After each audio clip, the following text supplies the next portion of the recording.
Hello বন্ধুরা, কেমন আছে সবাই? আশা করবো তোমরা ভালো আছো, সুস্থ আছো। এদিকে দেখো ঋষভ কী করছে, দেখো এগুলো কি হচ্ছে বলো তো, চিকেন পকোড়া।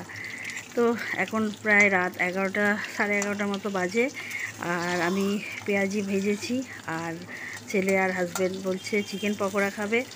তো বেগুনি করব ভেবেছিলাম, তো বেগুনিটা করলাম না, কারণ চিকেন পকোড়া করে নিচ্ছি বলে আর বেগুনিটা করলাম না। আর দেখো এই যে আমাদের রাতের ডিনারে আজকের আর রান্না করেনি, কেন বলো তো, দুপুরের ভাত তরকারি যা রান্না ছিল সেইগুলোই আছে। আর এই দেখো পেঁয়াজি ভেজে নিয়েছি, গোটা গোটা যে ধনেপাতা আছে সেইগুলো গোল গোল করে নিয়ে বেসনে ডুবিয়ে সেগুলো কিন্তু বড় বড় করে ভেজে নিয়েছি।